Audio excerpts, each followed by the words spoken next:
வணக்கம். தேங்காய் பால் ரசம் எப்படி செய்கிறதுன்னு பார்க்கலாமா? இதுக்கு சைடிஷாக உருளைக்கிழங்கு வறுவல், வாழைக்காய் வறுவல் தான் நல்லாயிருக்கும். அதுக்கு ஒரு லெமன் சைஸ் புளி எடுத்து ஊற வச்சுருக்கேன். 4 பல் பூண்டு மிக்சி ஜாரில், 2 காஞ்ச மிளகா, 1/2 ஸ்பூன் மிளகு, 1/2 ஸ்பூன் ஜீரகம், கொத்தமல்லி தலை கொஞ்சம் அந்த காம்போடு சேர்த்துக்கோங்க. அப்போ தான் ரசம் நல்லா டேஸ்ட்டாக இருக்கும். எப்போ ரசம் வச்சாலும் நீங்கள் இந்த டிப்ஸை ஃபாலோ பண்ணுங்கள். ஒரு தக்காளி சேர்த்து குறைப்பாக அரைச்சிட்டு வந்து வச்சுக்கிட்டேன். இப்போ கடாயில் எண்ணெய் ஊற்றி தாளிப்பு வடகம் இருக்குல்ல, வெங்காய வடகம் அது போட்டு கருவேப்பிலை போட்டு தாளிச்சுக்கலாம். அது பொரிஞ்சதுக்கப்புறம் நம்ம அரைச்சிட்டு வந்த ரசம் விழுத அதை போட்டு 2 கிண்டிக்கலாம். புளி எவ்வளோ தண்ணியில் ஊற வச்சனோ அதை மட்டும் நான் கரைச்சி கொஞ்சமாக சேர்த்துக்கிட்டேன். ஏன்னா தேங்காய் பால் சேர்க்கணும்ல, அப்போ தான் நல்லாயிருக்கும்.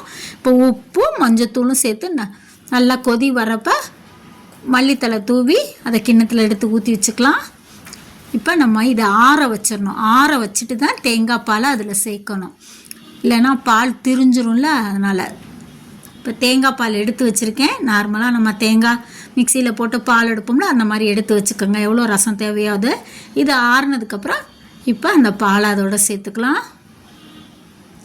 நல்ல டேஸ்டான தேங்காய் பால் ரசம் ரெடி. இந்த மாதிரி வீடியோ பார்க்குறதுக்கு எங்கள் சேனலை சப்ஸ்கிரைப் பண்ணி வச்சுக்கோங்க. லைக் பண்ணுங்கள், ஷேர் பண்ணுங்கள். தேங்க்ஸ் ஃபார் வாட்சிங். டெய்லி காலையில் ஈவினிங்கும் நான் ஒரு வீடியோ போடுறேன். எனக்கு கொஞ்சம் சப்போர்ட் பண்ணுங்கள். தேங்க்யூ.